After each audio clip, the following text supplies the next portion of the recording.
Gente, escuta isso. Que é isso, cara? Olha Vou isso. colocar aqui para não calcular, para ver o que dá isso aqui. Nunca ouvi falar isso na minha vida, cara. 1 dividido por 137, Eu nunca vi isso. Deixa eu ver se no Google tem alguma coisa. Aí eu não faço ideia, viu? Sinceramente. Se você perguntar para alguns físicos qual é o número mais misterioso que eles conhecem, vários deles vão te responder um número que provavelmente você nunca ouviu falar. 1 sobre 137. Pode até parecer uma fração aleatória, mas os segredos mais profundos do universo estão envolvidos aqui. Nas palavras do famoso físico teórico Richard Feynman, é um dos maiores mistérios da física. Um número mágico que chega até nós sem nenhuma compreensão feita pelo homem. O físico Wolfgang Pauli, ganhador de um Nobel, disse que a primeira pergunta que ele faria para o demônio quando morresse seria o significado desse número. Um físico que passou a maior parte de sua vida tentando descobrir o real significado desse número, infelizmente ele faleceu no dia 15 de dezembro de 1958. Coincidentemente no quarto de hospital de número 137. Mas por que o número 1 sobre 137 deixou a maioria dos físicos do século XX tão obcecados?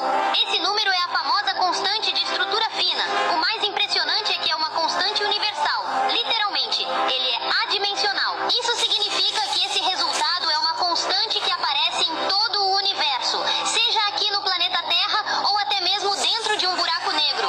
E essa constante não tem dimensões, independente de quais unidades de medida você usar. Ou seja, até uma civilização extraterrestre chegaria nesse mesmo número, sem a necessidade de saber a definição de metros, quilogramas, segundos, Kelvin ou qualquer outra unidade. Mas como chegaram a esse número? O que essa constante significa? A verdade é que a partir do momento em que descobrimos física quântica, esse número começou a aparecer o tempo todo em todo lugar, em vários experimentos. Quando um elétron ganha energia, ele pula para uma camada de maior energia. Mas como ele tem que voltar para seu estado inicial, ele emite um fóton e volta para o nível de menor energia. Nós observamos essa emissão de fótons através de linhas de emissão de cada elemento.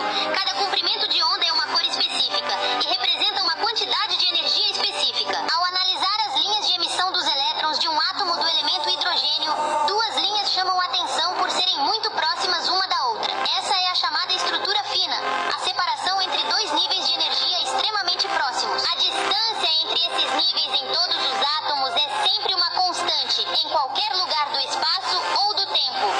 Essa é a constante de estrutura fina. Se você abrir cada unidade e cada constante que ela contém, perceberá que todos os números se cancelam e só sobra um número adimensional, que resulta em 1 sobre 137. E se você for ainda mais fundo, vai encontrar esse número adimensional muito mais vezes, pois ele aparece em múltiplos e divisores de quase tudo que se refere a átomos e partículas. Resumindo, a constante de estrutura fina é como se fosse uma medida para saber se duas partículas vão interagir ou se repelir. Ela mede qualquer relação de cargas elétricas em um campo eletromagnético e seu valor é pequeno o bastante para deixar a força eletromagnética fraca o suficiente para que os elétrons saltem entre materiais, mas forte o suficiente para que elementos além de hidrogênio possam existir no universo. Sua equação é tão única que contém várias constantes. Todas as unidades se anulam e o único resultado é 1 sobre 137. Esse número é o único resultado possível para diversas equações da física e seria o mesmo independente das unidades utilizadas, diferente de qualquer outra constante que existe no universo. E também sempre será o mesmo independente do lugar, do tempo ou da matéria em que o medimos.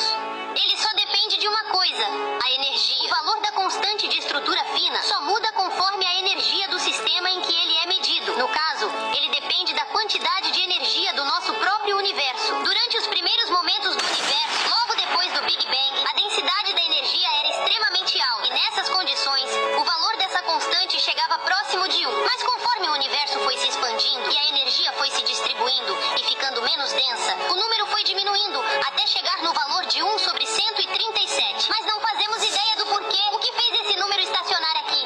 E o que proíbe que ele mude para uma mínima fração a mais ou a menos? Pois a nossa própria existência depende do exato valor desse número. Se o valor fosse um pouquinho menor, os elétrons estariam interagindo muito fracamente com a carga positiva dos átomos, o que faria os átomos instáveis e incapazes de se manter e formar matéria. Cálculos mostram que se o